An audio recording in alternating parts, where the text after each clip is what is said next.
आज के टाइम पे अवेयरनेस काफ़ी है, एक्सेप्टेंस का प्रॉब्लम है। बिकॉज़ इतना छोटा बच्चा होता है, दोनों चीज़ें फेंक रहा है, आपको मार रहा है, आपको काट रहा है, आपका सर पटक रहा है, बहुत टैंट्रम्स हो रहे हैं। सो बहुत बार when you go out in the society, आप रेस्टोरेंट जा रहे हो, मूवी थिएटर जा रहे हो, वो ऐसे कुछ पॉपकॉर्न फेंक देता था। मैं तो शॉक डिनायल वाली स्टेज में अल्टरनेटली जाती थी। तो मैं उसमें के आगे वाली स्टेज में जा ही नहीं रही थी, एक्सेप्टेंस वाली स्टेज में। तो बहुत सारे पेरेंट्स खुद शॉक में जाते हैं और डिनायल में जाते हैं, मेरे बच्चे को कुछ नहीं है, मेरा बच्चा तो एकदम नॉर्मल है। हम बताएंगे नहीं किसी को, वो फाइल छुपा दो। मैंने नेबर्स को नहीं बताना है, रिलेटिव्स को नहीं बताना, कुछ नहीं बताना, वो वर्ड ही अटर करना है। इतना उसको केयर करती थी, तो वो उसकी गोदी में बैठे रहता था पूरा टाइम प्ले स्कूल में 2 घंटा।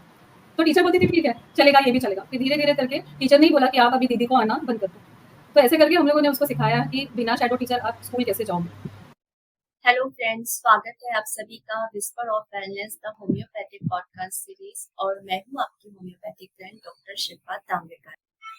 आज का हमारा एपिसोड न केवल इंटरेस्टिंग है बल्कि बहुत ही खास और सेंसिटिव भी है। आज हम बात करेंगे ऑटिज्म के बारे में, एक ऐसा विषय जिसकी पहचान और समझ दिन ब दिन बहुत जरूरी होती जा रही है क्योंकि इसके केसेस काफी तेजी से बढ़ रहे हैं। और आज हमारे साथ इस टॉपिक पर डिस्कस करने के लिए जुड़ रही हैं डॉक्टर प्रियंका श्रीशर, जो कि एक होम्योपैथिक एक्सपर्ट हैं, जिन्हें 20 वर्षों का प्रैक्टिकल अनुभव होने के साथ साथ वो एक ऑटिस्टिक बच्चे की माँ भी है। और एक डॉक्टर एवं माँ का उनका मिला जुला अनुभव जो है उन्हें एक यूनिक और गहराई से भरा नजरिया देता है। और इस कारण से आज हम केवल लेबल या डायग्नोसिस की बात नहीं करेंगे बल्कि हम ऑटिज्म को गहराई से समझने का प्रयास करेंगे। और ये पॉडकास्ट आपके लिए 2 हिस्सों में प्रस्तुत किया जाएगा ताकि आप एक माँ और एक डॉक्टर दोनों के दृष्टिकोणों को अच्छी तरह से समझ सके। तो अंत तक जुड़े रहिए हमारे साथ, ये बातचीत आपका नजरिया बदल सकती है।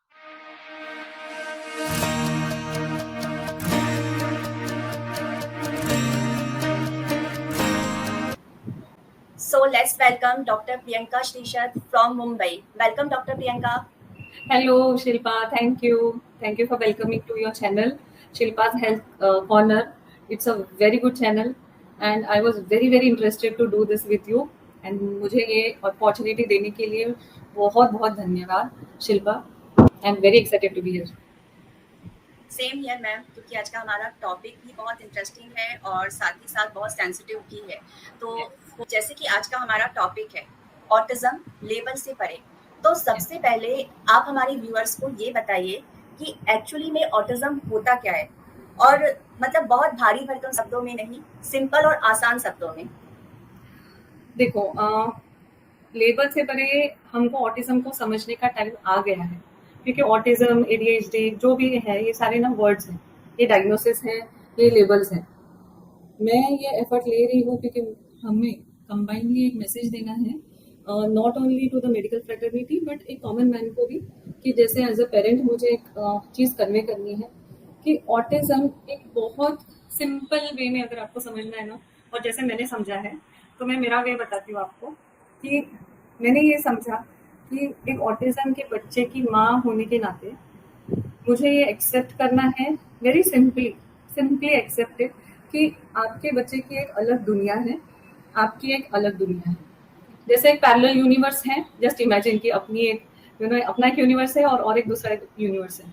सो क्या होगा कि कभी कभी मेरा बच्चा उसके दुनिया से आएगा और मेरे दुनिया में आके मुझसे मिलेगा, और कभी कभी मुझे एफर्ट लेना पड़ेगा कि मैं अपनी दुनिया से जा रही हूँ और उससे मिल रही हूँ, और कहीं ना कहीं वो 2 दुनिया हम लोग एक ब्रिज फॉर्म कर सके ये 2 दुनिया के बीच में। और ऑटिज्म का मतलब मेरे लिए एक बहुत लर्निंग एक्सपीरियंस रहा है, कि जैसे मैंने ये मुझे एक्सेप्ट करने के लिए मजबूर नहीं किया गया है, मैंने ये बहुत दिल से एक्सेप्ट किया है क्योंकि ये आपका खुद का बच्चा है। सो मेरा बच्चा आज 17 साल का है और उसका एक डायग्नोसिस हुआ था जब वो 3 साल का था। तो 3 साल के आपके बच्चे को जब ये डायग्नोसिस होता है तो आपको बहुत डिफिकल्ट होता है एक्सेप्ट करना।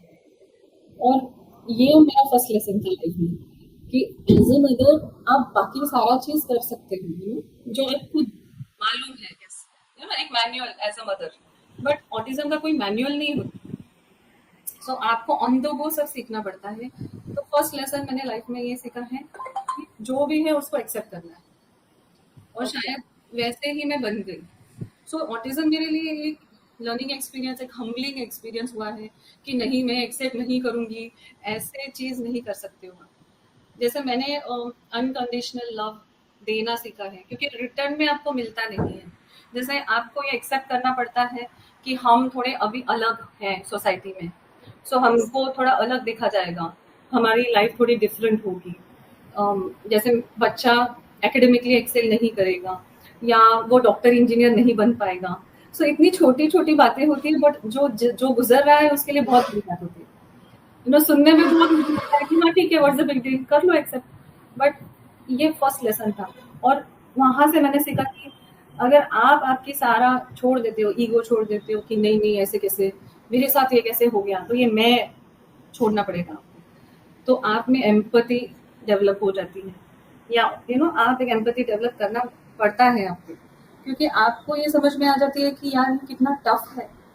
और अगर मेरे लिए इतना टफ है, तो जो बच्चों को सीवियर प्रॉब्लम है, यानी मेरे बच्चे को अगर माइल्ड ऑटिज्म है और मुझे ये लेवल पे प्रॉब्लम हो रही है, तो वो पेरेंट्स को कितने हाई लेवल पे प्रॉब्लम हो रही है, ये सोच के आप इतने एम्पैथेटिक हो जाते हो, और आप इतने हम्बल हो जाते हो कि आपको वो दिखा देता है कि भाई आप बड़े 30 मार का हो, बट आपको ये एक्सेप्ट करना ही है। सो ये अवेयरनेस बोलो ऑटिज्म का, ठीक है, सबको मालूम होता है। यानी आज के टाइम पे तो सबको मालूम है, 17 साल सब को मालूम है, इतना नॉलेज नहीं था तभी। बट आज के टाइम पे अवेयरनेस काफी है, एक्सेप्टेंस का प्रॉब्लम। कि जैसे मुझे मालूम है आप डॉक्टर शिल्पा हो, ठीक है, आप मेरी फ्रेंड हो, आप मेरी कलीग हो, सबको मालूम है, मुझे भी मालूम है, आपको मालूम, पर ये जो दिल से एक्सेप्ट करना जो होता है, वो अलग होता है, क्योंकि फिर उसमें एक्शन आएगा, और फिर आप जो भी करोगे, मैं आपके साथ खड़ी रहूंगी एज अ फ्रेंड। वो है एक्सेप्टेंस, कि आपके फ्लॉज, आपकी अच्छी क्वालिटीज, बुरी अच्छी, सब एवरीथिंग, सब कुछ। हर यस। सिचुएशन में। So I think main lesson over here, अगर आपको ऑटिज्म को समझना है, तो पहले आपको ये समझना होगा कि मुझे अनकंडीशनल किसी को एक्सेप्ट करना है। आई थिंक अगर ऐसे डिफाइन करेंगे तो बहुत इजी हो जाएगा ऑटिज्म को समझना। Yes, very true ma'am. मतलब सबसे इम्पॉर्टेंट चीज जो है ऑटिज्म में वो है एक्सेप्टेंस। और आई थिंक मुझे भी ये पर्सनली फील हुआ है कि जो ज्यादातर पेरेंट्स या आईपीआर है ना, वो इसी एरिया में जो है मार खाता है, क्योंकि सबको ये लगता है ना कि मेरे साथ ऐसा कैसे हो सकता है, मुझे ऐसा बच्चा कैसे हो सकता है। तो जो आपने 3 वर्ड बोले ना, एक तो सबसे इम्पॉर्टेंट चीज है एक्सेप्टेंस, दूसरी चीज है इम्पैथी नॉट सिंपैथी। हमें उनके साथ सिंपैथी ना रख के जो है, हमें उनकी चीजों को फील करना है, महसूस करना है, उनकी जगह पर खुद को रख करके, तब जो है हम ज्यादा बेटर तरीके से उनको समझ सकते हैं। और तीसरी इंपॉर्टेंट चीज, हमें उनके नजरिए से दुनिया को देखना पड़ेगा जैसे वो देखते हैं। और क्या होता है ना शिल्पा, कि जितना हम अगेंस्ट में सोचते हैं ना कि नहीं यस। ये नहीं हो सकता, मुझे ये नहीं करना है, मैं ये नहीं करूंगी, तो उतनी तकलीफ होती है। आप जब रेजिस्ट करते हो ना कोई चीज को, तो उसको यस। आने दो, उसको अलाउ करो। और जब आप अलाउ करते हो, और जब उनके पॉइंट ऑफ व्यू से, उनके पर्सपेक्टिव से जब दुनिया देखते हो, तो आपको इतना क्लियर हो जाता है ना। जैसे फॉर एग्जाम्पल हम यस। अपनी होम्योपैथी में, हाँ ये तो नक्सोमिका है मालूम है, ये तो कैल्सिनोसिन है मालूम है, सो हम मालूम है। उनके पर्सपेक्टिव से सोचते हैं कि वो सीसी है इसके लिए ऐसे बिहेव कर रहा है, वो इंग्लिश है इसके लिए ऐसे बिहेव कर रही है। तो सेम है, पर्सपेक्टिव मैटर्स, कि हमको सिर्फ उनका पर्सपेक्टिव देखना है। पर्सपेक्टिव समझ गए आप तो बहुत इजी हो जाएगा आपके लिए, और एक्सेप्ट करना भी बहुत इजी हो जाता है। अगर आप यही सोचते रहोगे ऐसे क्यों हो गया यार, मेरे साथ क्या हो गया, अब मैंने क्या करना, मेरा लाइफ तो बर्बाद है, अब हम क्या करेंगे। देखो सॉल्यूशंस आपको सारा दिया हुआ है, आप गूगल करते हो तो आपको सॉल्यूशंस मिल जाएंगे, आपको कॉन्टैक्ट्स मिल जाएंगे, आपको बहुत सारी चीजें मिल जाएंगी। आपने सिर्फ वो करना है, आपको सिर्फ वो एफर्ट लेना है। मैम एक और चीज है, मतलब ये तो जनरलाइज ट्रुथ है कि हर माता पिता को अपने बच्चे की चिंता होती है, फिक्र होती है। लेकिन ऑटिज्म के केस में ऐसा है कि शुरुआती दौर में जो संकेत है वो समझ में नहीं आते हैं। तो यस। इसमें अर्ली इंटरवेंशन, मतलब शुरुआती हस्तक्षेप कितना इम्पोर्टेंट होता है। सी बहुत सारे पेरेंट्स उल्टा सोच के आते हैं आजकल अपने पास। जैसे आप क्लिनिक में हो और पेरेंट्स आके पूछते हैं कि मेरी बच्ची अभी चल फिर नहीं रही है, थोड़ा वॉकिंग नहीं कर रही है, क्रॉल नहीं कर रही है, थोड़ा माइलस्टोन्स उनके डिलेड लग रहे हैं, उनको स्पीच नहीं आ रहा है, एक एक वर्ड, दो दो वर्ड बोल रहा है, मम्मा बोल रहा है सिर्फ, या सिर्फ पप्पा बोल रहा है, उसके आगे कुछ नहीं बोल रहा है।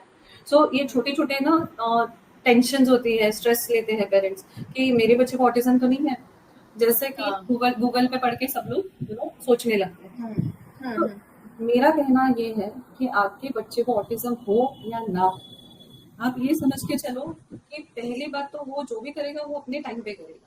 सो अगर उसको स्पीच थोड़ा लेट आया है तो आने दो, उसमें कोई बहुत बड़ी बात नहीं है। पहले देखो कि बच्चा आई कांटेक्ट दे रहा है या नहीं दे रहा। बच्चे को पकड़ के इमीडिएटली बात करो, स्पीच थेरेपी में डालो, ऐसा मत करो। थोड़ा टाइम दो बच्चे को, थोड़ा टाइम उसके साथ गुजारो, उसके साथ खेलो, इंटरैक्ट करो। और अगर बच्चा अपने क्लिनिक में आता है एज अ डॉक्टर, तो मैं ये एज अ पेरेंट और डॉक्टर दोनों बता रही हूँ कि अगर क्लिनिक में आता है तो पहले मैं चीज देखती हूँ कि बच्चा मेरी तरफ देख रहा है या नहीं देख रहा है। देख रहे हैं। फिर वो बच्चा कितना भी छोटा हो या बड़ा हो, एक 6 महीने का बेबी भी आपको आई कांटेक्ट देगा। सो आपको उसके साथ खेलना है, आपको बच्चा बनना है पहले आपके क्लिनिक में भी। तो जैसे राव सर ने सिखाया था कि केस टेकिंग तो कोई होती ही नहीं थी बच्चों के बारे में। जब एक पेशेंट आता है जो एक बेबी है, तो आपको सिर्फ खेलना है, और वो खेलने खेलने में केस हिस्ट्री हो जाती है। सो जब कोई भी बच्चा आता है, उसको ऑटिज्म है नहीं है ये बात की बात है, बट बच्चा इंटरैक्टिव है या नहीं, बच्चा आपको रिस्पॉन्ड करता है कि नहीं, ये पहले देखो। और मैं तो बोलूंगी कि हर पेरेंट को अगर लगता है कि भाई हम वर्किंग है, हम टाइम नहीं दे पा रहे हैं बच्चे को, तो थोड़ा चेंज कर दीजिए ना, थोड़ा आपका जो स्केड्यूल है, क्वालिटी टाइम बच्चे के साथ थोड़ा निकालने की कोशिश कीजिए। और हर पेरेंट को ये जरूरी है कि अगर आपका बच्चा लेस देन 5 इयर्स है तो आपको उसको टाइम देना बहुत जरूरी है। या फिर आपके एब्सेंस में एक कोई फैमिली मेंबर होना चाहिए, दोनों पेरेंट्स वर्किंग है, ये सिचुएशन है, तो आपको एक कोई फैमिली मेंबर होती है, ग्रैंड मदर होती है, ग्रैंड फादर होता है, it's the best thing to happen for child. चलो न्यूक्लियर फैमिली है, छोड़ दो, वो सब अवेलेबल नहीं है वो ऑप्शन। बट न्यूक्लियर फैमिली है तो ऐसी कोई नैनी रखो या मेड रखो जो उसके साथ बात करे, जो ये नहीं कि उसको खिलाए सुला दे बस, नॉट लाइक दैट। सो मैंने ये किया था कि जब मुझे लगा था कि ये मुझसे तो बात कर रहा है अभी, जैसे मेरा बच्चा मुझसे बात जब करने लगा, तो मुझे ऐसा लगा कि वो दूसरों से बात नहीं करता है। तो तब मैंने मेरी मेड को पहले बोला था कि आप इनसे बात करो, क्योंकि मुझे वो मेरी फैमिली मेंबर ही लगती थी, तो मुझे ऐसा कुछ डिफरेंट नहीं लगा। तो मैंने अपने फैमिली मेंबर्स को भी बोला कि इसके साथ इंटरैक्ट करो, और उसका इंटरैक्शन बढ़ाया। सो सिखाना इंटेंशन नहीं था कि this is a fan, that is a TV, give me food, give me water, ये सिखाना इंटेंशन नहीं था। इंटेंशन था कि जब अपना कोई इंसान होता है जिसके साथ हम खेल रहे होते हैं, एंजॉय कर रहे होते हैं, बात कर रहे होते हैं, तो बच्चे में वो एक अलग एनर्जी आ जाती है। Yes. फिर स्पीच मैटर नहीं करता है, फिर कुछ मैटर नहीं करता है कि उसका कितना डिले है, उसको कितना डेवलपमेंट है, फिर वो डेवलप होना ही होना है। सो आपका जो टेंशन है, आपका जो डाउट है वो करेक्ट है कि क्या मेरे बच्चे को ऑटिज्म हो सकता है। Yes, that is a correct doubt. You can go, you can consult neurologist, आप आपके बच्चे का टेस्ट असेसमेंट सारा कुछ करा सकते हैं, बट ये छोटी छोटी चीजें आप पहले करना। सो एटलीस्ट 6 मंथ्स 1 ईयर ये थोड़ा आपके घर में थोड़ा चेंज लाना पड़ेगा, और बच्चा बात करने लगता है। मतलब सबसे इम्पोर्टेंट है कि जो पेरेंट्स है वो ये ऑब्जर्व करे कि बच्चा जो है आई कांटेक्ट बना रहा है या नहीं बना रहा है। ये सबसे इम्पोर्टेंट पॉइंट है। और दूसरा कनेक्शन। Yes, definitely. सो कितना भी शर्मीला बच्चा हो, कितना भी डरपोक टाइप का बच्चा हो, वो थोड़ा ऐसा तो दिखेगा ना, थोड़ा ऐसा तो मैं वो भी देख लेती हूँ कि अच्छा डर डर के देख रहा है, थोड़ा शाय होके देख रहा है, ऐसे पीछे से थोड़ा सा दिखेगा, पर देख रहा है, मुझे देखा कि मैं उसको बुला रही हूँ, मैं उसको छेड़ रही हूँ, तो ये सब जरूरी है। सो अगर बच्चा इतना भी रिस्पॉन्ड करता है कि सिर्फ एक बार आपको देख भी ले, तो भी आपको समझना है कि भाई इतना ग्रॉस कुछ प्रॉब्लम नहीं है। यस। तो दो चीज हमारी इंपॉर्टेंट हो गई, आई कांटेक्ट एंड कनेक्शन। ये हमें जो है ऑब्जर्व करना है, तभी हम पता कर सकते हैं कि बच्चे में ऑटिज्म है या नहीं है। फिर आगे हम जो है जो भी हमारे न्यूरो फिजिशियन है उनको कंसल्ट कर सकते हैं। यस। और हमें अपनी हैबिट्स पहले चेंज करनी है। हम मोबाइल लेके बैठ गए हैं, बच्चे को मोबाइल ले दिया है, तो बच्चे का एक आईपैड होता है या जो भी होता है डिवाइस, तो अगर ये सब चल रहा है और आप बोल रहे हो मेरे बच्चे को ऑटिज्म है, वो बात ही नहीं करता, उसको स्पीच डिले तो नहीं हो गया, ऐसे तो नहीं हो गया, तो पहले आप चेंज करो। मैं ये नहीं बोल रही हूँ कि डिवाइसेस ले लो, डिवाइसेस बैन करो एकदम, पर इंटरेक्शन बढ़ाओ। यस। डॉक्टर प्रियंका, आप एक डॉक्टर होने के साथ साथ एक ऑटिस्टिक बच्चे की माँ भी हैं। तो जैसे कि हम जानते या समझते हैं जितना भी, तो ऑटिज्म में शुरुआती 5 सालों में जो है बहुत सारे इश्यूज जो है फेस करने पड़ते हैं। तो आपने ये सारी प्रॉब्लम्स को कैसे संभाला, कैसे मैनेज किया और किस तरह से जो है अपने बच्चे के साथ जो कनेक्शन है, जो बॉन्ड है, वो बनाया? शिल्पा, ये मेरे जो पर्सनल साइड है ये काफ़ी लोगों को मालूम नहीं है और शायद आपको भी मालूम नहीं थी। बट मैं ये बताना चाहती हूँ कि हर कोई यहाँ पे मदर है, तो वो अपने बच्चे के लिए अपना 100% टू 100% देते ही हैं। देती है। इसमें कुछ अलग नहीं है, ऑटिज्म में कुछ अलग डिफरेंट नहीं होता है। आप एक जैसे रेगुलर बच्चे को आप अपना सब कुछ देते हो एज ए मदर, यस। तो मैंने भी वही किया है।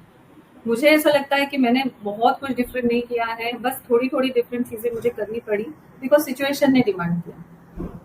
बट एज अ मदर मैंने कभी ये नहीं समझा कि मेरा बच्चा डिफरेंट है, तो मैंने बहुत एक डिफिकल्ट लाइफ जीनी है या ऐसा कुछ बहुत डिफिकल्ट मदरहुड मैंने जीना मुझे करना है, ऐसे मैंने कभी नहीं सोचा। तो फर्स्ट 5 इयर्स इतने डिफिकल्ट थे, बहुत बिहेवियरल इश्यूज थे, आई कांटेक्ट ही नहीं था। So when he was born, यानी जब मेरा बच्चा पैदा हुआ था, तो उसको एक हार्ट की कंडीशन थी। तो उसके हार्ट में एक छोटा सा होल था, तो डॉक्टर ने बोला कि ठीक है हो जाएगा, ज़्यादा ध्यान मत दो। बट मेरे अंदर भी डॉक्टर भी साथ में, मदर और डॉक्टर दोनों साथ में वेरी अलर्ट पोजिशन में चले गए। तो मैं बहुत उसके पास ध्यान देना स्टार्ट कर दिया था बिकॉज ऑफ दैट कंडीशन। तो वो कंडीशन तो हील हो गई, उसमें तो कुछ प्रॉब्लम ही नहीं हुई। बट मैंने दूसरा नोटिस करना स्टार्ट कर दिया कि एट 6 मंथ्स 8 इयर्स जो जो रेगुलर बच्चे करते हैं ना, ये थोड़ा थोड़ा Yes. धीरे करता है या करता ही नहीं है। सो अगर रेगुलर बच्चे जल्दी फूड का ट्रांजिशन कर लेते हैं, जैसे वीनिंग कर लेते हैं कि पहले ब्रेस्ट फीडिंग होता है, फिर लिक्विड फूड होता है या दाल का पानी, राइस का पानी, Yes, और फिर yes. सेमी सॉलिड होता है और फिर सॉलिड होता है। तो मेरे बच्चे को ना वो सेमी सॉलिड और लिक्विड वाला फेस बिल्कुल पसंद नहीं था, तो हमने जम मारी है direct to the solid food. Solid food. ये तकलीफदायक था क्योंकि उसके माउथ में बहुत सेंसरी इश्यूज थे, और ये मुझे समझ में नहीं आ रहा कि बच्चा खा क्यों नहीं रहा है। बच्चा, हम लोग उसको जो भी खिलाने की कोशिश कर रहे हैं वो खा नहीं रहा है। तो मैंने भी सोचा ठीक है होगा, पर मैं ये ऑब्जर्व कर रही थी, I was noting everything down. तो as a doctor I was noting everything कि कुछ तो है जो अलग है। सो छोटी छोटी चीजें, जैसे सर से नहलाना डिफिकल्ट था, बाल काटने डिफिकल्ट थे, तो घर में ही सारा होता था। यानी हेयर कट के लिए आप बाहर नहीं जा सकते थे। ओके। गोदी में बिठा के हेयर कट होता था घर में भी। तो इतना डिफिकल्ट थी चीजें। तो लाउड नॉइज होता था तो डर जाता था, रोता था, बिन बात के रोना, रात रात भर रोना, फिर दिन में उठना फिर रोना। ऐसे सब होता था। तो कुछ समझ नहीं आता था जब तक उसका डायग्नोसिस नहीं हुआ एट द एज ऑफ से 2.5 3 इयर्स। तो तब तक मैंने वेट नहीं किया। एट 2.5 इयर्स ऑफ एज उसको स्पीच थेरेपी स्टार्ट कर दी। मैंने ये नहीं सोचा कि लेट्स फर्स्ट डायग्नोस हिम, नहीं, कोई मुझे कोई ज़रूरत फील नहीं हुई। मैंने उसको इमीडिएटली स्पीच थेरेपिस्ट के पास लेके गई और बोला इसको सिखाना है। तो मैंने ये देखा कि बच्चा बहुत ही छोटा है, बहुत ही बेबी है ये, तो इसको कैसे बैठ के कैसे सिखाएंगे, तो इसके साथ खेलना है। तो खेल खेल के प्ले वे मेथड में ही उसको स्पीच थेरेपी स्टार्ट की गई, जो फिर मैंने खुद सीखी, फिर मैंने आके घर पे उसको फॉलो किया, रिपीट में उसको अप्लाई किया। ऐसे करते करते हम लोग ने, यानी क्या बोलते हैं, one day at a time या one level at a time cross किया है।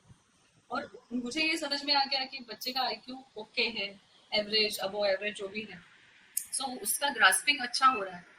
मुझे ये समझ में आ जाता था कि आप जो भी सिखा रहे हो वो कर आ रहा है, बट जस्ट वो अपनी दुनिया में। वो वहां बैठ के करेगा, वो वहां से उठ के अपनी दुनिया में नहीं आएगा इतनी जल्दी नहीं। तो मैंने ये एक्सेप्ट कर लिया कि भाई तू आप वहां बैठो, आप वहां कर, मैं आती हूँ आपकी दुनिया में। कितने तो भी टाइम में इतनी गिव अप कर देती थी कि भाई ये कुछ कर ही नहीं रहा, भाई ये कुछ रिस्पॉन्ड ही नहीं कर रहा, मैं जो Yes. सिखा रही हूँ इसका तो कुछ फायदा ही नहीं है, तो मैं ये क्यों कर रही हूँ। तो मैं डिप्रेशन तो बहुत कॉमन चीज है, यानी आप ये तो बहुत ही छोटी बात हो गई। तो मैं गिव अप कर देती थी बार बार, और मैं एक ब्रेक लेती थी कि चलो कहीं तो चले जाते हैं हम लोग, बच्चे को लेके निकल जाते हैं कहीं नेचर वाली जगह पे, तो जहाँ मैं भी थोड़ा फ्रेश हो जाती थी और बच्चा भी थोड़ा रिलैक्स हो जाता था। मैंने ये नहीं सोचा कि अभी करना है, अभी सीखना है।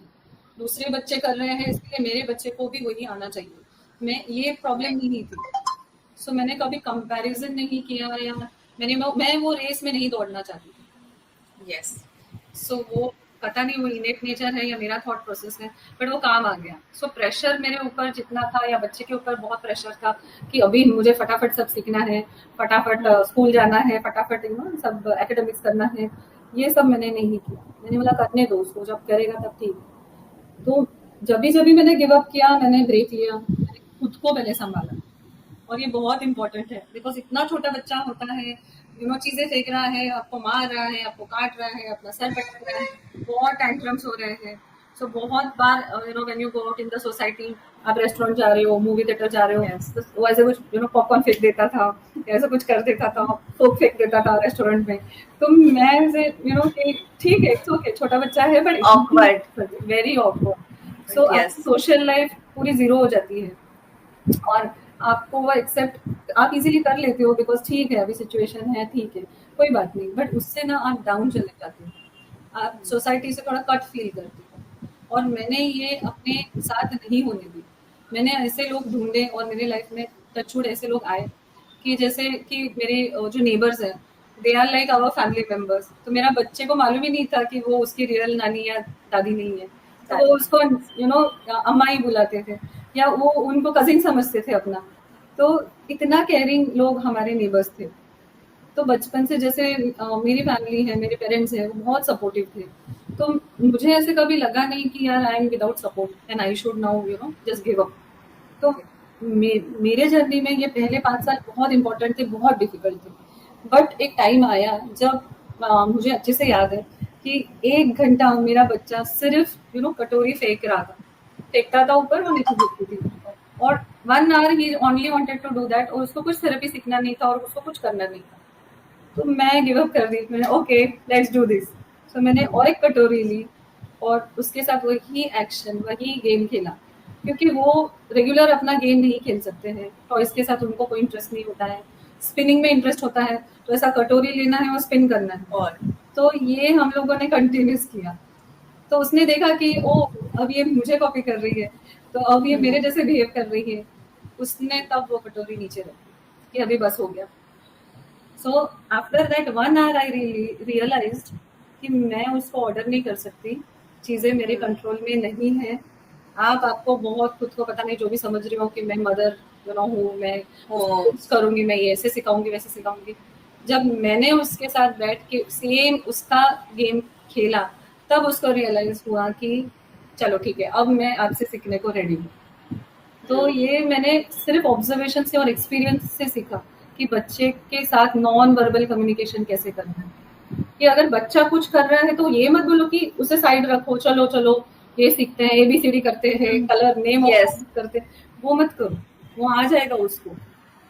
सो मेरे बच्चे ने एक दिन में पूरा A to Z, big letter, small, capital letter सब सीख लिया। और उसके बाद क्या करें? तो क्या फायदा?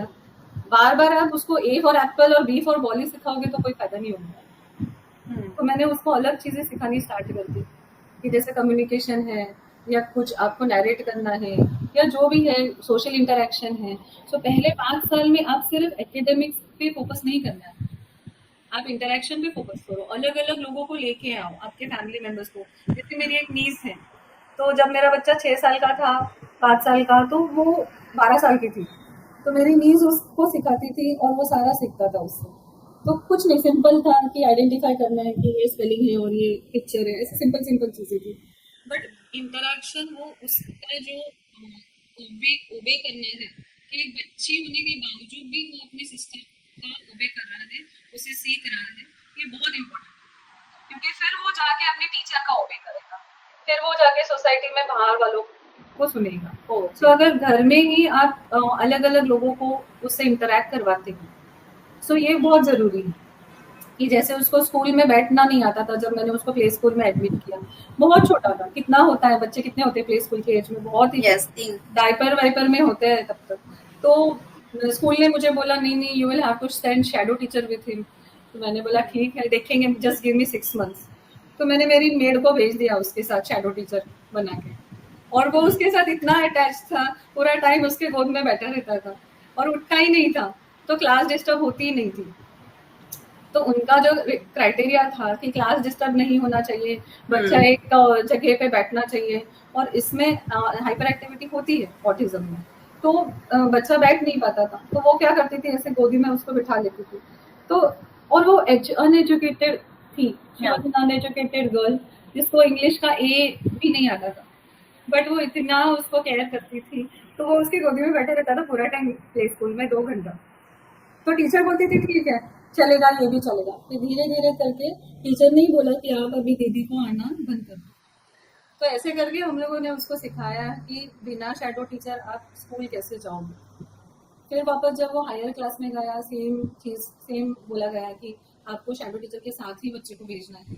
शैडो टीचर एक ऐसा पर्सन होता है कि जो उनके साथ साथ में रहे, स्कूल में, यस, तो वी नो व्हाट इज वो shadow teacher.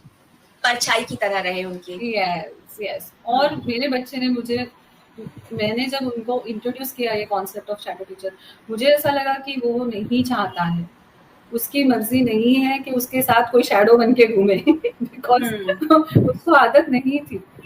So apart from ये प्ले स्कूल में उसके साथ वो दीदी गई, एक बैरली 15 डेज 1 मंथ गई होगी, तो जो भी है उसको बैठने को हेल्प सिर्फ किया है, बाकी कोई एकेडमिक एक्सपेक्टेशन नहीं था, कुछ नहीं था।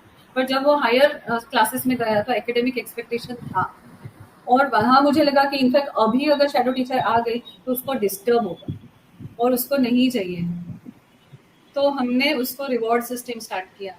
तो मैं मेरे काउंसलर को लेके गई, प्रिंसिपल से बात किया, टीचर से बात की, तो उन्होंने भी बहुत ओपन माइंडेड से उसको रिसीव किया, उन्होंने डिस्कशन किए। तो टीचर आके मुझे डेली, मेरा काम था कि जब आप बच्चे को कलेक्ट करने को जाते हो तो आधा घंटा मुझे टीचर डेली रिपोर्ट करती थी, आज उसने ऐसे किया, इसने ये बच्चे को मारा, ऐसे किया, आज पेपर फाड़ा, ये सारी चीजें थी। यस, फिर मैंने उसको ऐसा डांटा, फिर उसने मेरी बात सुनी नहीं सुनी, everything. But in that communication, that support that what I got from my play school teacher, till date she is in contact with me, till date she is asking us how are you, this that other, because वो इतना special है हमारे लिए, क्योंकि उन्होंने वो efforts दिया कि मुझे आके बताया, फिर मैंने घर पे उसके बाद किया, और नेक्स्ट डे वो चीज नहीं, या over a period of time वो चीज नहीं, सो वो इम्प्रूव होते गए। So it takes a village, बोलते हैं कि गांव लगता है पूरा, तो वैसे मैंने पूरा गांव जमा कर दिया, बोलते हैं ना, क्योंकि इतना छोटा बच्चा है, आप उसको कितना मारोगे, कितना डांटोगे। और ये तो बिल्कुल नहीं करना है। मेरे पास जो भी पेशेंट्स भी आते हैं, मैं उनको बोलती हूँ कि ये मत करो, आप पनिश मत करो, या this is the worst thing that you can do to a child who has autism, क्योंकि उसको पनिशमेंट से बैड इफेक्ट ही, नेगेटिव इफेक्ट ही होने वाला है। मतलब ये आपने जो अभी कुछ पॉइंट्स बताए डॉक्टर प्रियंका, जो उसमें से मुझे जो बहुत इंपॉर्टेंट लगे, जैसे आप तो डॉक्टर हैं लेकिन फिर भी एक नॉर्मल मदर उसमें जो समझ सकती है वो ये है कि एक्सेप्टेंस के बाद जो एक आपने इम्पोर्टेंट चीज बताई कि हमें बच्चे की दुनिया में जाना पड़ेगा, हमें वहां जाकर उससे कनेक्ट होना पड़ेगा, और हम ये नहीं सोच सकते। और ये जो खासकर जो मैं वाला होता है ना, कि मैं उसकी मदर हूँ, मैं उसका फादर हूँ, उसने मेरी बात सुननी चाहिए, और फिर हम जब बच्चे से जबरदस्ती वो बनवाने की कोशिश करते हैं तो बच्चे जो है और एडमेंट हो जाते हैं, मतलब फिर वो और अपोज करने लगते हैं। यस। और एक और चीज जो आपने बोली कि मैंने पूरा का पूरा जो है विलेज खड़ा कर दिया, मतलब आपने लोगों को जो है इस तरह से कन्विंस किया, उन्हें बताया उसकी प्रॉब्लम के बारे में, और वो जब इंटरेक्शन हुआ तो वो आई थिंक बेटर वो सोशली भी अपने आप को अडॉप्ट कर पाया। तो बहुत मतलब आपने बहुत ब्यूटीफुली जो है अपनी चाइल्ड को हैंडल किया as a doctor, as a mother, और जो सबसे इम्पोर्टेंट चीज मुझे अभी तक लगी आपकी खास बात वो ये कि आपने पेशेंस बहुत रखा है। और यहाँ पर सबसे ज्यादा लोग मार खा जाते हैं क्योंकि वो पेशेंस नहीं रख पाते हैं। पता नहीं शिल्पा, पेशेंस आप में आ जाता है, जैसे जैसे सिचुएशन में आप चले जाते हो तो वैसे वैसे वो जो भी भगवान जब प्रॉब्लम देता है तो सोल्यूशन भी देता ही है, सोल्यूशन भी देता है, तो आप में आ जाता है वो। यस मैम, इसमें एक खास बात और है ना ऑटिज्म में, जैसे कि टॉयलेट ट्रेनिंग और स्पीच, ये दो इम्पोर्टेंट एस्पेक्ट है जो हमको शुरुआती 5 साल में जो है बच्चे के साथ फेस करना पड़ते हैं। तो आपने जो है इसमें किस तरह से अपने बच्चे को तैयार किया, टॉयलेट ट्रेन किया, साथ ही साथ जो उसकी स्पीच है उसको डेवलप करने में, और इसमें होम्योपैथी ने, क्योंकि आप एक होम्योपैथ है ये हम सब जानते हैं, तो होम्योपैथी ने क्या इम्पोर्टेंट रोल जो है इसमें प्ले किया, इसको थोड़ा आप डिटेल में बताइए। मेरे बच्चे ने बात की है तो सिर्फ मैं ये समझती हूँ कि ऑफ कोर्स सारा थेरेपी सब चल रहा था। मैंने तो आपको बोला कि डायग्नोसिस के पहले ही मैंने स्पीच थेरेपी स्टार्ट कर दी थी।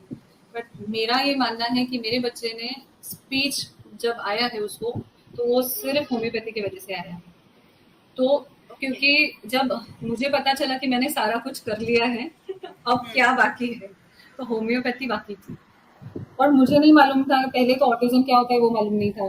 फिर होम्योपैथी में ऑटिज्म पे कुछ है या नहीं है वो मालूम नहीं था, क्योंकि ये हम बात करें 15 साल पहले की बात, तो तब इतना कुछ मालूम नहीं था। मालूम नहीं था। मैंने एक बहुत अच्छे डॉक्टर को कंसल्ट किया। Yes, it is very important to not self treat your child. तो मैं ये नहीं मानती हूँ कि आप डॉक्टर हो तो आप ही ट्रीट करो। तो मैंने एक बहुत अच्छे डॉक्टर को कंसल्ट किया जिन्होंने मेरी हिस्ट्री के ऊपर से उसको मेडिसिन दी है।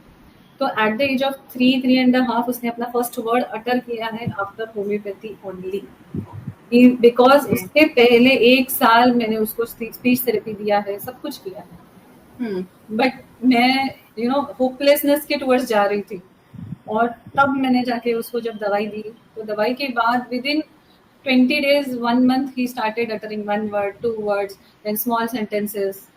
सो मैं ये मानती हूँ कि देखो, मैं ये नहीं बोल रही हूँ कि हम लोग यहाँ पे क्लेम करने के लिए बैठे हैं कि ओ ट्रीट ऑटिज्म और do such a big thing and we now need to prove that. हम लोग ये नहीं यहाँ पे बोल रहे हैं, ये अपना चॉइस है, ये आपका चॉइस है, और इसके रिजल्ट्स अनप्रेडिक्टेबल हैं।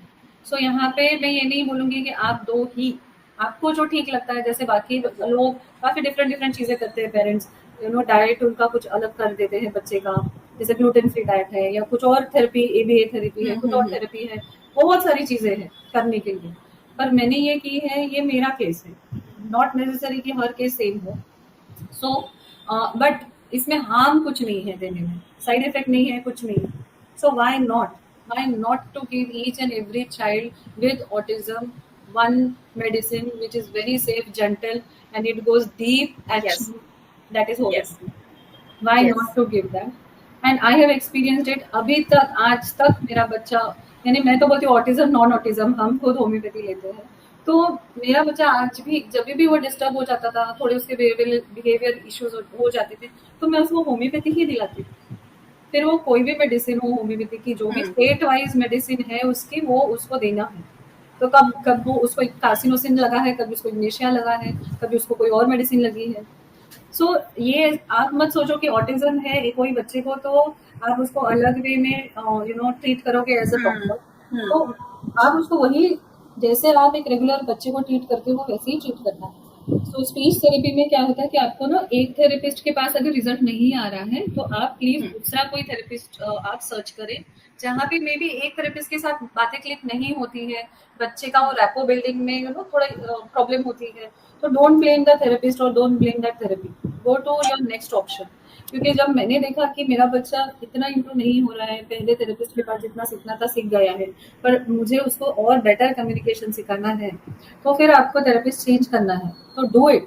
डोंट वेस्ट योर टाइम कि 6 महीना यहाँ निकाल दिए, 1 साल यहाँ निकाल दिया। तो आप क्या होता है ना, बिकॉज ये time 1 to 5 years of age बहुत इंपॉर्टेंट होता है। सो मेरा ये कहना है कि अगर जहाँ पे आपको रिजल्ट नहीं मिल रहा तो आप प्लीज कोई दूसरा ऑप्शन दीजिए और बेहतर और बेटर ढूंढने की कोशिश करो, ठीक है। और टॉयलेट ट्रेनिंग को लेकर मैं ये बोलूंगी कि टॉयलेट ट्रेनिंग एक ऐसी कोई चीज नहीं है कि एट विल आपको पॉटी करनी है तो आप करोगे। ये बेबी, कोई भी बेबी नहीं कर सकता है। हमारे होम्योपैथी में सर ने अपने को एरिक्सन चार्ट सिखाया, ठीक है। तो अभी उसमें इतना क्लियर बताया है कि बच्चे को जब सेल्फ कंट्रोल आना है तब आना है, तब जब वो आएगा तब आएगा। आप और हम उसमें कुछ नहीं कर पाओ। ऐसा कोई स्विच नहीं होता है कि आपने ऑर्डर दे दी कि चलो वॉशरूम में जाओ और वहीं पॉटी करो, सब नहीं होने का। सोसाइटल प्रेशर बहुत ज्यादा होता है कि ये अभी तक डायपर में है, 3.5 साल का बच्चा है और अभी तक डायपर में है। बट अगर उसको कोई प्रॉब्लम है, अगर कोई इशू है, तो why not to give that child a time and special consideration. So why we are, हम लोग हर बच्चे को एक जैसा क्यों मापना चाहते हैं या तोलना चाहते हैं। यस। तो मेरे पास एक बहुत क्यूट बच्ची है, वो इतनी बबली है, इतनी वाइवेशियस है, पर वो अभी भी टॉयलेट ट्रेनिंग को ना बोलती है। तो उसको करनी नहीं है, उसको वॉशरूम में जाना ही नहीं है। मैंने उनके पेरेंट्स को बहुत प्यार से समझाया, बहुत पेशेंटली समझाया, छोड़ दो उसको। जिस दिन आप ये जबरदस्ती करना छोड़ दोगे, बच्चा वन फाइन डे बोलेगा मम्मा मैं वॉशरूम में जाके पॉटी करके आया या सुसु करके आया। सो मैंने ये ऑब्जर्व किया है कि जिस दिन आप आपकी जिद छोड़ते हो, बच्चा अपनी जिद छोड़ता है, छोड़ देता है। और काफी टाइम मैंने ये भी ऑब्जर्व किया एज अ डॉक्टर कि जो बच्चा बहुत जिद्दी होता है ना, ऑब्स्टिनेट होता है, उनको बहुत कॉन्स्टिपेशन या हार्ट स्टोन्स होते हैं। तो जब पकड़ के रखते हैं अपनी, ओ छोड़ना नहीं है मुझे, समथिंग लाइक दैट। तो साइकोडायनामिक्स Yes. आप ऐसे समझ सकते हो और आप ऐसे प्रिस्क्राइब कर सकते हो कि सिलीशा जैसे जो बच्चे होते हैं, बच्चे होते हैं, ऑब्स्टिनेट होते हैं, तो मैं पहले सिली का रूल आउट कर देती हूँ जब भी कोई बच्चा कॉन्स्टिपेशन लेके आता है। तो ये यानी, और अगर आप इसको समझ जाते हो ना, बहुत इंपॉर्टेंट चीज़ है टॉयलेट ट्रेनिंग, क्योंकि अगर आप फोर्स करोगे ना तो बहुत निगेटिव इफेक्ट्स होते हैं माइंड पे, और बच्चे में इतना शेम और इन्हें डेवलप हो जाता है कि इतनी कम एज में उसको इतना ज़्यादा डीप इम्पैक्ट पड़ जाता है उसके माइंड पे, और Yes. इसको ठीक करना बहुत डिफिकल्ट है। और तुम आप अगर थोड़ा सा पीछे हट जाओ और उसको बोलो कि भाई आपको जब करना है करो, तो मैंने जनरली वन फाइन डे करके एक मेरा नोशन है कि जब भी मेरा बच्चा कुछ करता था तो मैं उसको बोलती थी one fine day is today. तो जब भी वो कुछ नया कुछ हासिल करता था या कुछ खुद से करता था जो मैंने एक्सपेक्ट नहीं किया या मैंने बहुत सिखाई है उसको, तो मैं उसको टैग दिया था कि वन फाइन डे। तो ये वन फाइन डे ना हर बच्चे के लाइफ में आता है, हर पेरेंट के लाइफ में आता है। बस वेट करो वो वन फाइन डे के लिए कि one fine day the child will go and use the washroom. You don't have to force the child at all. Yes, इसमें भी आप टॉयलेट ट्रेनिंग के लिए भी आप होम्योपैथी दे सकते हो, बिल्कुल देनी चाहिए। बहुत अच्छे अच्छे मेडिसिन हैं हमारे पास, सो उसमें भी होम्योपैथी आपकी बहुत मदद करेगी। यस। मतलब हमारे जो है ऑटिज्म के केस में जो फर्स्ट 5 ईयर है वो बहुत क्रूशियल ईयर है, क्योंकि Yes. अगर हमने उस समय बच्चे के साथ काम कर लिया, उसके नजरिए से चीजों को समझ लिया, उसका पर्सपेक्टिव समझ लिया, Yes. और उसके साथ जो एक इंटरेक्शन है वो बना लिया, तो चीजें काफी आसान हो सकती हैं आगे जा करके। बिल्कुल बिल्कुल। अगर आप बच्चे के साथ इतना रैपो बना सकते हो ना, एज अ मदर या एज अ टीचर या जो भी उसका सपोर्ट करने वाला Yes. इंसान है, कि अगर मैंने आपको अप्रिशिएट करना है, मैंने आपसे कुछ करवाना है और मैंने आपको अप्रिशिएट करना है और आप खुश होकर मेरी बात सुन लेते हो, तो इससे बड़ी इससे इजी चीज क्या हो सकती है। और इसमें जैसे आपने बोला मैम, थेरेपीज के साथ साथ मतलब हम होम्योपैथी की हेल्प ले सकते हैं, और व्हाई नॉट लेना चाहिए, क्योंकि इसमें कोई साइड इफेक्ट नहीं है, बहुत सेफ है, जेंटल है, और सबसे इम्पोर्टेंट चीज ये है कि हम हमारे लिए जैसे बाकी बच्चे वैसे हमारे लिए ऑटिज्म वाला बच्चा, हमें कुछ Yes. अलग से नहीं उसमें करना है। बिल्कुल। यस मैम, जो हमारा अभी तक के डिस्कशन हुआ उसके बाद मैं ये जानना चाहूंगी कि एक सबसे इम्पोर्टेंट चीज जो कि हर पेरेंट्स के लिए बहुत जरूरी है जब उनको ये पता चलता है कि उनके बच्चे को ऑटिज्म है, वो क्या है? शिल्पा, मैं बहुत सिंपल वर्ड्स में बोलूँ ना तो आपकी दुनिया खत्म हो जाती है।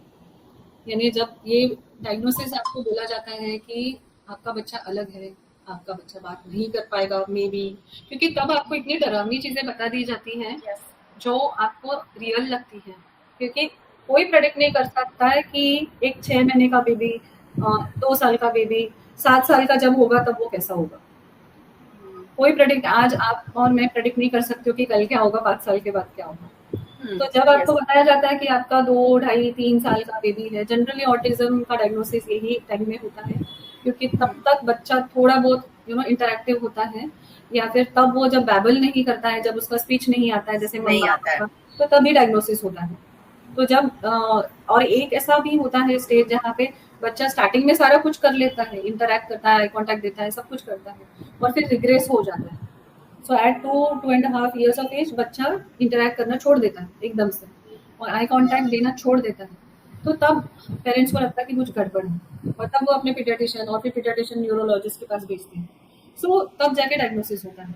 बट जिस दिन आप और अपने हार्ट में अंदर हमको मालूम होता है कि कुछ तो गड़बड़ है, कुछ तो गड़बड़ है, बट जब वो डॉक्टर के मुंह से आप सुनते हो, जब उनके केबिन में बैठ के आपको ये बताया जाता है, आपको ऐसा लगता है कि बड़ा पहाड़ मेरे ऊपर टूट पड़ा है, टूट गया है। यस और मेरी दुनिया अभी पूरी चकनाचूर हो गई है और मेरी लाइफ अभी खत्म हो गई। मेरी लाइफ में कुछ बचा ही नहीं। फॉर्चून रिवर्सल की तरह। Yes. So you are so shocked. You are, यानी पहले तो मुझे लगता है कि पेरेंट्स, इंक्लूडिंग मैं, मेरी स्टोरी बता रही हूँ कि मैं तो शॉक डिनायल वाली स्टेज में ऑल्टरनेटली जाती थी। तो मैं उसमें के आगे वाली स्टेज में जा ही नहीं रही थी, एक्सेप्टेंस वाली स्टेज में। तो एक टाइम आता है जब आपको निकलना पड़ता है वो शॉक और वो डिनायल से। तो बहुत सारे पेरेंट्स खुद शॉक में जाते हैं और डिनायल में जाते हैं, मेरे बच्चे को कुछ नहीं है, मेरा बच्चा तो एकदम नॉर्मल है, वो हम बताएंगे नहीं किसी को, वो फाइल छुपा दो, हमें नेबर्स को नहीं बताना है, रिलेटिव्स को नहीं बताना, कुछ नहीं बताना, वो वर्ड ही नहीं अटर करना है, यानी इतना बुरा होता है हाल। और I was like it's okay fine, it's just a word, it's just a label, right. मैं मेरे बच्चे को लेबल देने ही नहीं चाहती थी, क्योंकि मेरे लिए वो ऑलरेडी परफेक्ट था, मेरे लिए वो जैसा था वो परफेक्ट था और परफेक्ट है आज भी। तो बहुत बुरा हाल होता है पेरेंट्स का जब डायग्नोसिस होता है। I know, I have full empathy with all the parents, not only with parents who have autistic children, but parents whose child is suffering in any way. यानी एक पेरेंट होना और अपने बच्चे को सफर होते हुए देखना बहुत डिफिकल्ट होता है। तो उसमें आपको अपनी जो भी, जहाँ से भी स्ट्रेंथ डिराइव कर सकते हो, आपको करनी है। आपके फैमिली मेंबर्स को थोड़ा पास रखना, है ना, आपके पेरेंट्स को बोलना आके रहो, आप आपके घर में मेड है, कुक है, you try to make your life as comfortable, as stress free as possible. Time to time breaks लेनी चाहिए ताकि आप खुद ठीक रहो। अगर माँ और उसका मदर और फादर दोनों ठीक रहते हैं मेंटली, तभी बच्चा इम्प्रूव करेगा, बच्चा ठीक रह सकता है। सो आप ये मत सोचो कि अब ऑटिज्म हमारी लाइफ में आ गया है तो हमारी लाइफ हम ऑटिज्म के हिसाब से जिएंगे। मैंने ये कभी नहीं किया है। मैंने अपने बच्चे को मेरे जैसा ही सब कुछ सिखाया है कि जैसे अगर मुझे आर्ट पसंद है, ड्राइंग पसंद है, तो मैंने वो सिखाया है। मैंने अगर मुझे सॉन्ग डांस करना पसंद है तो मैंने वो सिखाया है। मुझे अगर स्विमिंग पसंद है तो मैंने वो सिखाई है।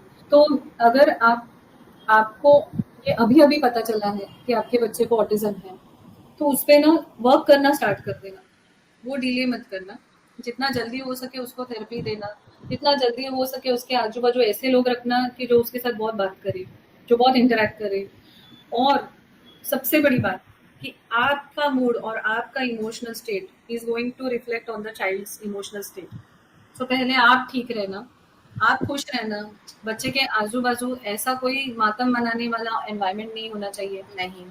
Try to accept. If you need therapy yourself, if you need to consult a psychologist yourself, go for it. There is nothing like not doing enough. Means अगर आप जो भी करोगे वो यानी कम नहीं है, तो जो बनता है करो। आपको खुद अगर होम्योपैथी लेनी है तो बेस्ट चीज है।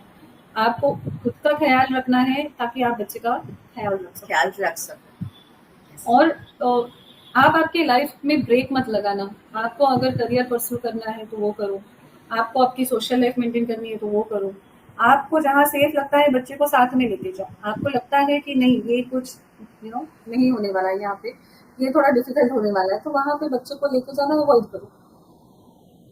और ये मत सोचो कि मैं अलग हूँ, मैं ऐसे, मैं वैसे, ये वाले थोड़ा मतलब लिविंग इन अ पॉन्ड में से थोड़ा बाहर कि मैं मेरी दुनिया में रहती हूँ, मेरे साथ ही प्रॉब्लम है।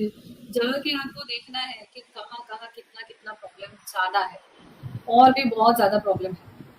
तो जब आप ये एटीट्यूड डेवलप करोगे ऑटोमेटिकली आपको वो रियलाइजेशन और एक्सेप्टेंस थोड़ा इजी हो जाएगा।